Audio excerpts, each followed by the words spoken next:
Bueno, buenos días a todos y a todas, y como siempre es un privilegio el poder estar de regreso en casa después del viaje que Sara y yo hemos tenido a los Estados Unidos y, bueno, pues poder estar nuevamente con vosotros. He puesto esta papelera aquí, que la tenéis aquí presente, porque yo tengo la convicción de que hoy Dios quiere hablar al corazón de cada uno de los que estamos aquí. Pero también soy consciente, porque llevo muchos años en este negocio, permitidme la expresión, de que muchas veces hay barreras que pueden impedir que Dios nos hable. Dejadme que sea honesto con vosotros. A algunos tal vez no os caigo muy bien, y eso puede hacer que lo que yo comparta en esta mañana pues simplemente os resbale y estéis perdiendo un mensaje que Dios quiera daros simplemente porque el receptor no os gusta o no os gusta como visto, o el pelo que tengo, o el hecho de que sea de Zaragoza o cualquier otra cosa. Pero bromas aparte, creo que algo muy importante es que pueden haber cosas en nuestra mente o pueden haber cosas en nuestro corazón que impidan que Dios te pueda hablar en esta mañana y que Dios te pueda dar un mensaje personal, directo, único y singular para ti.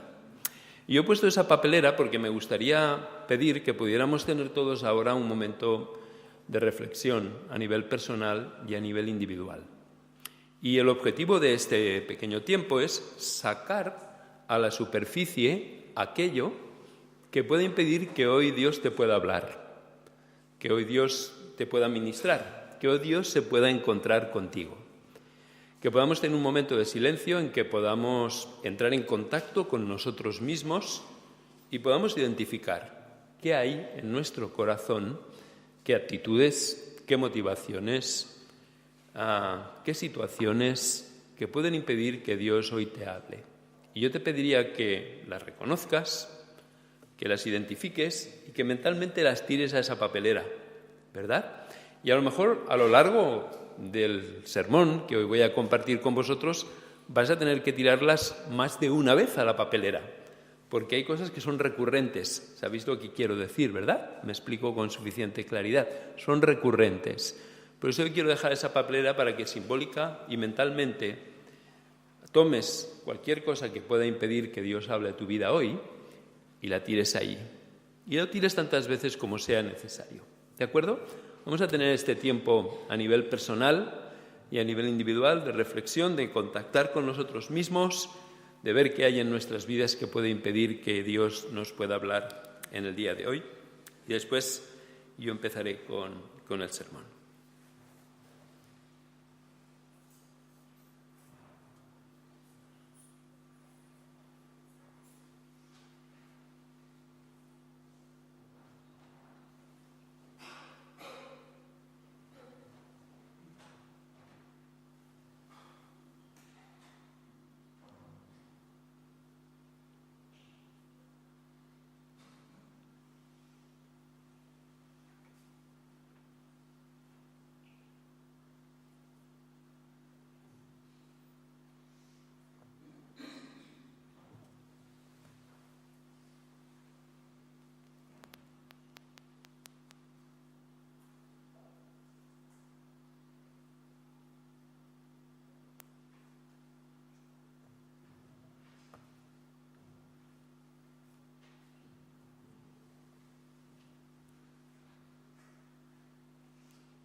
Amén.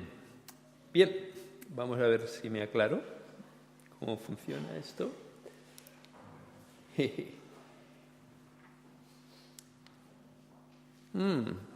A ver, igual está apagado. Sí, está apagado, difícilmente puede funcionar. Bueno, está bien. El título del sermón que quiero compartir hoy con vosotros es Caminar la milla extra. Y esto viene de un pasaje del Evangelio donde Jesús en el Sermón de la Montaña dice: si alguien te obliga a caminar una milla, no solamente vayas con él una milla, sino que ves una milla más. Y de aquí viene la expresión la milla extra, que quiero compartir con vosotros. Uy, qué rápido va esto. En primer lugar, dejadme que haga la introducción. Hoy me gustaría hablar con vosotros del servicio. Y yo soy consciente de que no es un tema novedoso, ¿verdad? Hablar del servicio. También soy consciente de que no es un tema popular y también soy consciente de que para muchos de vosotros es un tema cansino y un tema repetitivo. Siempre estás hablando de lo mismo. Tenéis toda la razón del mundo. Pero no puedo dejar de hablar del servicio, porque el servicio, en primer lugar, es un tema bíblico, que la Biblia nos indica que debemos de trabajar y debemos de hablar. Es un tema de primer orden dentro de lo que son las Escrituras, y el propio Señor Jesús dijo que Él mismo no había venido para ser servido, sino que había venido para servir. Y en Marcos 10:43, el Señor Jesús dice que el más grande en el reino de los cielos es aquel que sirve, mientras que en la sociedad es precisamente lo contrario. Cuanto más importante eres, más gente hay a tu servicio, mientras que en el reino de Dios se genera una dinámica diferente. Cuanto más importante eres, más sirves a otros. La grandeza en el reino de los cielos se mide en términos de servicio, no en términos de posición, no en términos de grandeza, no en términos de poder. Por eso en esta mañana quisiera hablar acerca del servicio y quisiera hablar desde 3 perspectivas diferentes. Me gustaría hablar de la motivación para el servicio. ¿Por qué hemos de servir? Primer punto que quisiera compartir con vosotros. ¿Por qué hemos de servir? El segundo punto que me gustaría compartir con vosotros es de qué modo debemos de servir. Y el tercer punto que quisiera compartir con vosotros es cuál es la recompensa de servir. Así que 3 puntos muy sencillos. ¿Cuál es la motivación para servir? ¿De qué modo debemos de servir? Y en tercer y último lugar, ¿cuál es la recompensa del servicio? Dejadme que, como no puede ser de otra manera, empiece por el primero, que sería la motivación para servir. En mi opinión, hay 2 razones por las cuales deberíamos de servir al Señor. La primera es por el perdón que tú y yo hemos recibido de parte de Dios. Y la segunda es por todas las bendiciones que nosotros hemos recibido de parte de Dios. Así que como tenemos 2 manos, piensa gráficamente en el perdón y piensa gráficamente en las bendiciones. El perdón y las bendiciones son la motivación para el servicio. Pero si tenéis vuestras Biblias, quiero pediros que las abráis en el Evangelio de Lucas. Evangelio de Lucas, capítulo 7. Me gustaría pediros que abrierais vuestras Biblias, vuestras tabletas, vuestros teléfonos inteligentes, cualquier soporte que tengáis, sea en papel o digital, en el capítulo 7 del Evangelio de Lucas, en el versículo 36. Lucas, capítulo 7, versículo 36. Y como soy consciente de que muchos de vosotros no tenéis la Biblia con vosotros, dejadme que lea para vosotros un pasaje que es muy conocido, y es Jesús en la cena con Simón el fariseo. Leo para vosotros y dice así: un fariseo invitó a Jesús a comer. Fue pues Jesús a casa del fariseo y se sentó a la mesa. Vivía en aquella ciudad una mujer de mala reputación que, al enterarse de que Jesús estaba en casa del fariseo, tomó un frasco de alabastro lleno de perfume y fue a ponerse detrás de Jesús, junto a sus pies. La mujer rompió a llorar y con sus lágrimas bañaba los pies de Jesús y los secaba con sus propios cabellos. Los besaba también y finalmente derramó sobre ellos el perfume. Al verlo, el fariseo que había invitado a Jesús se dijo para sí mismo: si este fuera un profeta, sabría quién es y qué reputación tan mala tiene la mujer que está tocándolo. Entonces Jesús se dirigió a él y le dijo: Simón, quiero decirte una cosa. Simón le contestó: dime, maestro. Jesús siguió: había una vez un acreedor que tenía 2 deudores, uno de los cuales le debía 10 veces más que el otro. Como ninguno de los 2 podía pagarle, los perdonó a ambos. ¿Cuál de ellos te parece que amará más a su acreedor? Simón contestó: supongo que aquel a quien perdonó una deuda mayor. Jesús le dijo: tienes razón. Y volviéndose a la mujer, dijo a Simón: mira, esta mujer, cuando llegué a tu casa, no me ofreciste agua para los pies. En cambio, ella me los ha bañado con sus lágrimas y me los ha secado con sus cabellos. Tampoco me diste un beso de bienvenida. En cambio, ella, desde que llegué, no ha cesado de besarme los pies. Tampoco vertiste aceite sobre mi cabeza, pero ella ha derramado perfume sobre mis pies. Por eso te digo que, si demuestra tanto amor, es porque le han sido perdonados sus muchos pecados. A quien poco se le perdona, poco amor manifiesta. Luego dijo a la mujer: tus pecados quedan perdonados. Los demás invitados comenzaron entonces a preguntarse a sí mismos: ¿quién es este que hasta perdona pecados? Pero Jesús dijo a la mujer: tu fe te ha salvado. Vete en paz. Y me parece que es tremendamente importante esta historia de Jesús. Jesús hace una afirmación brutal. A quien mucho se le perdona, mucho ama. Por eso creo que es importante pensar en todo lo que Dios nos ha perdonado. Nosotros tenemos la mala costumbre, la cochina costumbre de compararnos con los demás. Y de compararnos con los demás, especialmente con los que son peores que nosotros, para que esa comparación salga favorable a nosotros y de esta manera no tengamos que hacer ningún esfuerzo por cambiar y no tengamos que hacer ningún esfuerzo por rectificar. Pero me gustaría que por un momento seamos honestos con nosotros mismos y pensemos en todo el dolor, en todo el sufrimiento y en todo el daño que los que estamos aquí hemos causado a otras personas. Que pensemos en todas las personas que han sufrido por nuestras acciones o han sufrido por nuestras omisiones, por el mal que hemos hecho o por el bien que, pudiendo hacerlo, conscientemente hemos dejado de hacerlo. Me gustaría pedirte que pensaras por un momento lo que Dios continúa perdonándote día tras día. Sin duda, si tú te comparas con los del ejército islámico y han cometido estos tremendos atentados en París, tú te debes de considerar, como yo, digno de estar en los altares, ¿verdad? Yo ya me veo a mí mismo al lado de la Virgen del Pilar, los dos juntitos, porque nuestra santidad, cuando me comparo con ellos, excede con mucho a las personas con quien me comparo. Pero pensemos en todo lo que Dios nos continúa perdonando a nosotros día tras día. Piensa por un momento, y hablo desde el corazón y hablo pensando en mí mismo. Piensa en el tipo de persona que eres. Y si miro a alguien, no estoy confrontando a nadie. Es que a alguien tengo que mirar, ¿no? Entonces voy repartiendo la mirada. Pero piensa por un momento en el tipo de persona que eres. Piensa en las motivaciones, en los sentimientos y en las actitudes que albergas. Piensa en toda la suciedad que hay dentro de ti y que hay dentro de mí. Y cómo Dios continúa día tras día perdonándote. Piensa en todas las cosas que Dios soporta pacientemente y que hay dentro de tu corazón y que hay dentro de mi corazón.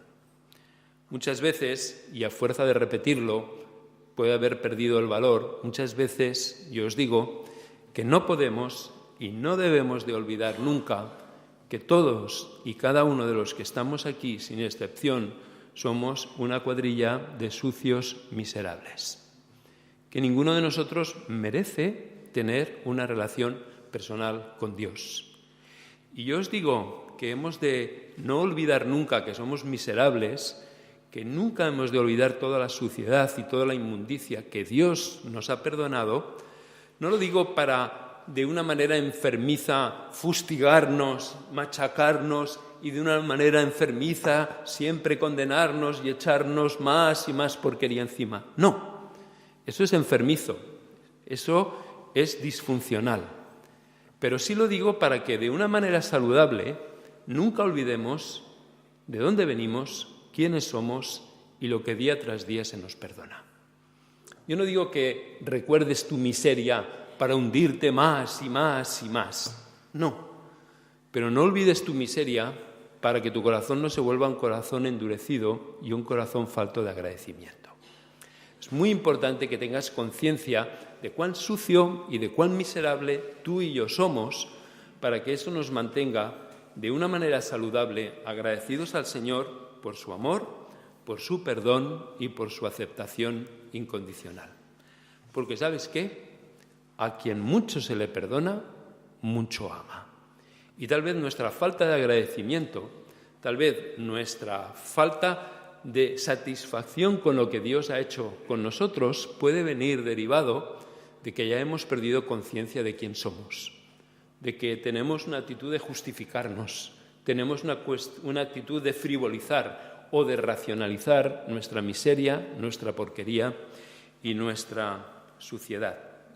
Vuelvo a insistir, no te estoy diciendo que recuerdes lo malo que eres para hundirte en la miseria, sino porque es saludable para que nuestro corazón se mantenga agradecido y reconocido al Señor por todo lo que Él ha hecho por nosotros.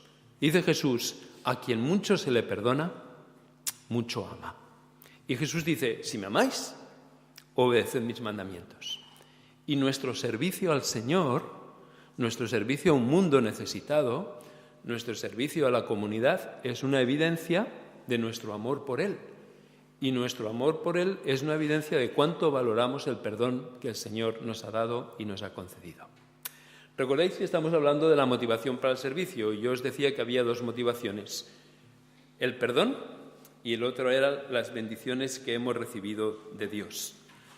Hay dos pasajes que son fundamentales, aunque hay muchísimos en las Escrituras, pero a mí me gustaría de una manera muy breve hablaros de tres fuentes de bendición. El Salmo 103 dice, bendice, alma mía, al Señor y no olvides ninguno de tus beneficios. Y luego los enumera, os los enumero rápidamente. Él perdona nuestros pecados, sana nuestros males, nos libra de los peligros, nos corona de favores y de misericordia, nos colma de bienes, no guarda el enojo para siempre con nosotros, no nos trata como merecemos y renueva día a día nuestras fuerzas. En Efesios capítulo 1 dice la Escritura que Dios nos ha elegido. No solamente nos ha elegido, sino que nos ha adoptado como hijos. Y no solamente nos ha adoptado como hijos, nos ha nombrado herederos suyos. Efesios 1 dice que nuevamente Dios nos perdona. Efesios 1 dice que Dios nos ha dado el Espíritu Santo. Dios vive en ti y en mí por medio de su Espíritu. Y por último, piensa en las bendiciones. Yo creo que cantábamos un himno que decía algo así como bendiciones son de nuestro Dios, ¿verdad? Algo así era el himno. Y piensa en todas las bendiciones que tienes. El hecho de estar hoy aquí, vivo y sano, es una bendición de parte de Dios. Piensa en todas tus necesidades cubiertas. Piensa que aunque tengamos problemas, retos y desafíos por delante, cuando miramos atrás podemos ver y podemos comprobar la fidelidad y la misericordia de Dios. Piensa en tus hijos, la salud que tiene. Piensa en cómo sus necesidades están cubiertas. Piensa cómo el Señor te ha acompañado en momentos de dificultad, en momentos de tensión. Piensa en la promesa del Señor de que Él nunca te abandonará y nunca te dejará.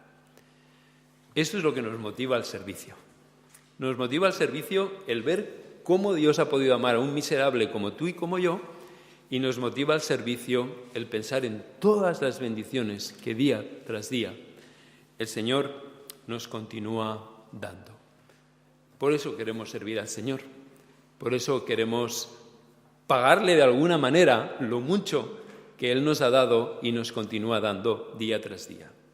El segundo punto que quiero compartir con vosotros es el modo de servir. ¿Cómo nos tenemos que acercar al servicio? ¿Cómo nos tenemos que acercar al servicio a Dios, al servicio a la comunidad y al servicio a un mundo necesitado? Pues honestamente, yo creo que nos tenemos que acercar con un corazón abrumado. Cuando tú piensas en todas las bendiciones que Dios te concede y te ha concedido y que te concederá. Cuando tú piensas en el perdón que Dios te ha concedido, que te concede y te concederá, eso es abrumador. Eso es abrumador. Cuanto más conciencia tengo de mi porquería, de mi miseria, más me cuesta entender cómo Dios puede amar a una persona como yo. Y eso más abruma mi corazón con una actitud de gratitud hacia Él por todo lo que Él es y por todo lo que Él ha hecho hacia mí. Así que nos acercamos hacia Dios con una actitud abrumada, con un corazón abrumado por tanto perdón y por tanta bendición. Y esto nos permite ver el servicio no como una carga pesada, no como un legalismo ni como una responsabilidad que hay, qué sacrificio tan grande tengo que hacer. No, esto nos permite acercarnos al servicio con la actitud que dice el Señor Jesús: mi carga es ligera y mi yugo es fácil. Porque cuando tú tienes conciencia de quién eres, de dónde vienes y todo lo que estás recibiendo al Señor, el servicio se convierte no en una carga ni en una obligación. El servicio se convierte en un increíble privilegio y en una manera de poderle devolver al Señor un poco, aunque solamente sea un poco, de lo muchísimo que Él día tras día me da, de lo muchísimo que día tras día me perdona. Por eso la Biblia nos invita a que sirvamos a Dios con la actitud de la milla extra. Todos reconocéis, en Mateo 5:41, el Señor Jesús dice: si alguien te obliga a llevar una carga, una milla, camina con él 2 millas. Y de ahí ha venido la expresión ya hecha, ya formada, de la milla extra. Déjame que te explique muy brevemente de dónde viene esta idea de la milla extra. Esta idea de la milla extra viene de la época del Imperio Persa. En la época del Imperio Persa fueron los pioneros, pero todos los imperios de la antigüedad desarrollaron una tendencia similar. Tenían un sistema de correo que era un sistema de correo muy eficiente. A un día de caballo había servicios de posta donde los correos imperiales podían cambiar su caballo, recibían alimentación, recibían cobijo, habitación y podían continuar al día siguiente, incluso cambiando el caballo si era necesario. Pero si no se encontraba un caballo, si no había alojamiento, las personas estaban obligadas a atender a esa persona. ¿Me sé explicar con suficiente claridad? Cualquier civil estaba obligado a cumplir este servicio para el correo imperial.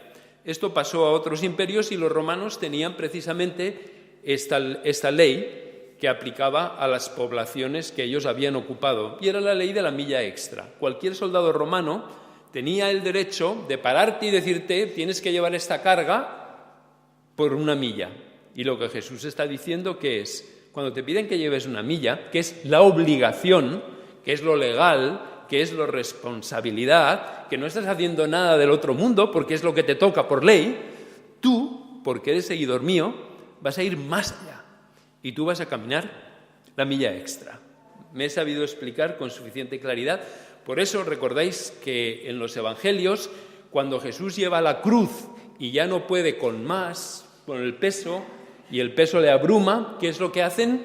Agarran a Simón de Cirene y le dicen: tú vas a llevar la cruz, porque eso era caminar la milla, que le obligaban. Cualquier ciudadano tenía que ser responsable de hacer lo que un soldado romano le pidiera. Lo que Jesús nos dice es que nosotros debemos de caminar la milla extra. Pero yo os he explicado lo que era la milla extra desde el punto de vista histórico. Pero el significado de la milla extra para ti y para mí, hoy en día, cada uno de nosotros tenemos que identificarlo. ¿Qué significa caminar la milla extra para ti?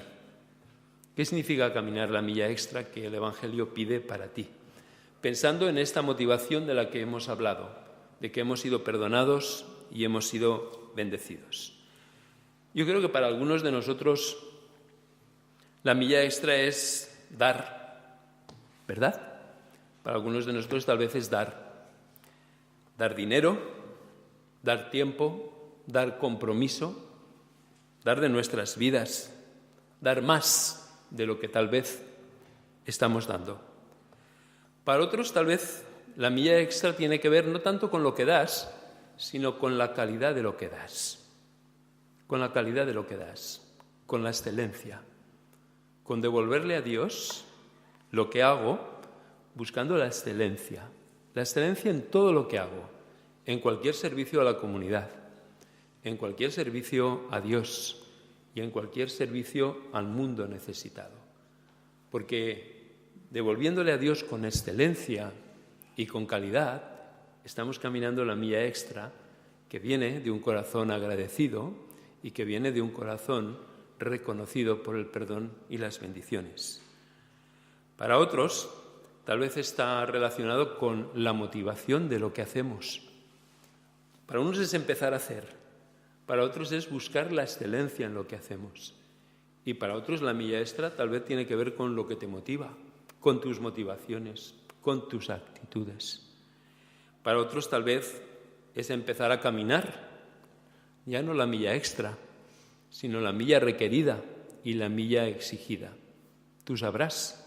Por eso te decía que hoy, sin duda, para todos, empezando por mí y acabando por el último de los que está aquí, hay un mensaje de Dios. Y ese mensaje de Dios es: ¿cuál es tu milla extra? ¿Tienes que empezar a caminar porque no caminas nada? ¿Tienes que cambiar la motivación como caminas? ¿Tienes que buscar la excelencia en tu caminar?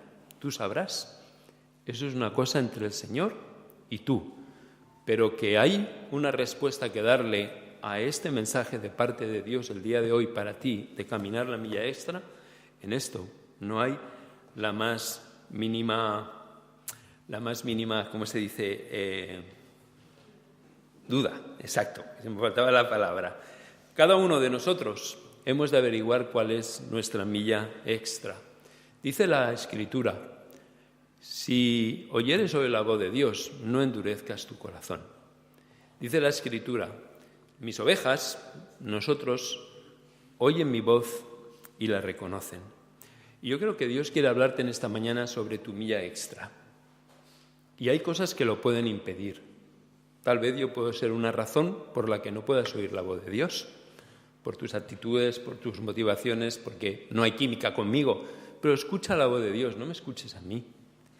No dejes que las racionalizaciones, que las justificaciones, que las frivolizaciones impidan que Dios hable hoy a tu corazón.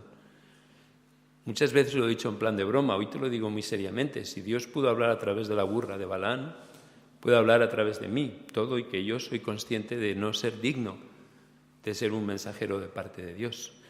Pero Dios ha prometido que si tú escuchas su voz, que si tú eres sensible a su corazón, Él te hablará y te mostrará cuál es la milla extra que tú tienes que caminar el día de hoy. Pero quisiera acabar hablando del resultado del servicio. El resultado del servicio. Dejadme que, de una manera muy breve, ya estoy acabando, os explique cómo funcionan las generaciones. La generación de mis padres y la generación de mis hijos. Y luego nosotros, los que estamos entre medio, ¿verdad? Que somos la mortadela del bocadillo, que ni somos nuestros padres ni somos nuestros hijos. La generación de mis padres, y algunos sois de la generación de mis padres o de los padres de Sara, era una generación que se movía por el sentido del deber y de la responsabilidad. Las cosas se hacían porque se tenían que hacer. Es igual si te apetecía o no te apetecía. La responsabilidad, el servicio y la obligación era importante. Y las cosas se hacían porque se tenían que hacer. Y todos nosotros seguramente hasta hemos oído a nuestros padres: esto se hace porque se ha de hacer, porque toca, porque es lo que se considera que es necesario hacer. ¿Me estoy sabiendo explicar con suficiente claridad? Esos eran nuestros padres. Nuestros hijos no se mueven por el sentido del deber, ni por el sentido de la responsabilidad, ni por el sentido de la obligación. Se mueven por el sentido del placer, ¿verdad? Lo que les mueve es lo que les gratifica. Si no me gratifica, no voy a hacerlo. Me tiene que gratificar, o por lo menos no me tiene que incomodar. Porque si no me gratifica o me incomoda, no lo voy a hacer. Y ahí estamos los que somos el sándwich, ¿verdad? La mortadela, que estamos en esta escala entre el placer y la obligación en diferentes niveles. ¿Me estoy sabiendo explicar con suficiente claridad? Ninguna de estas motivaciones son válidas para el servicio. El servicio no se hace porque toca. pero tampoco se evita porque no produce placer. Yo creo que hay una motivación mayor y superior, que es la que os quiero compartir y con ello termino mi sermón. Y esa motivación es el gozo del servicio. En Hebreos capítulo 12, versículo 2, dice: puestos los ojos en Jesús, el autor y el consumador de nuestra fe, el cual, dice, por el gozo puesto delante de él, sufrió la cruz. Es el gozo de verte a ti y a mí restaurados en la relación personal con Dios, lo que le llevó a la cruz. Y para mí hay una motivación superior a la obligación. Hay una motivación superior a la búsqueda desesperada del placer o a evitar el dolor. Y esa motivación es el gozo que produce el servir a Dios. Esa motivación es el gozo que produce sentir, tal vez no audiblemente, pero sentir que Dios te dice: bien, buen siervo y fiel. Has sido fiel en lo poco y en lo mucho te pondré. Si no sirves con gozo, no sirvas. Yo te animo a que dejes tu ministerio, tu trabajo. Si eso no te produce gozo, si la satisfacción, permíteme decirlo así poéticamente, si la satisfacción de la sonrisa de Jesús no es suficiente, no sirvas. Porque tu servicio no sirve. ¿Me estoy sabiendo explicar? Tu servicio está contaminado. Tu servicio no es agradable a Dios. Hemos de recuperar el gozo del servicio para poder caminar la milla extra y caminarla con alegría y caminarla con ese sentido de satisfacción de parte de nuestro Dios. De la misma manera que Jesús recibió de parte del Padre esa expresión: este es mi Hijo amado en quien me complazco. Yo quiero que nosotros, aunque sea de una manera simbólica, podamos mirar arriba y ver nuevamente la sonrisa de Jesús que dice: este es mi Hijo en quien me complazco. Ver la complicidad entre el Padre y el Hijo. Permitidme la familiaridad. El Hijo dándole un codazo al Padre allá en el cielo y diciendo: ¿has visto? ¿Has visto cómo camina la milla extra? ¿Y con qué alegría lo hace? ¿Con qué satisfacción lo hace? Me place, me satisface. Estoy tan orgulloso de haber dado mi vida por Él. Yo creo que esta es la motivación que a nosotros nos debe de mover al servicio. Y a mí me gustaría que para acabar podamos tener un tiempo en silencio. Y os voy a pedir que podamos tener un momento de silencio. El silencio es importante por dos razones. Porque es imposible escuchar la voz de Dios sin silencio. Y el silencio es importante porque nos incomoda y nos obliga a enfrentarnos con nosotros mismos. Pero de parte del Señor te lo digo, y con toda la humildad del mundo, de parte del Señor te lo digo: ¿cuál es la milla extra que Dios te pide que camines? ¿Cuál es la milla extra que debes de caminar hoy? ¿Cuál es la milla extra que Dios espera de ti que hagas y que lo hagas con gozo y que lo hagas en imitación de Jesús? Te pido que podamos tener ahora un momento de silencio a nivel personal e individual. Yo acabaré con una oración y Rebeca dará por concluido nuestro culto. Vamos a orar en silencio.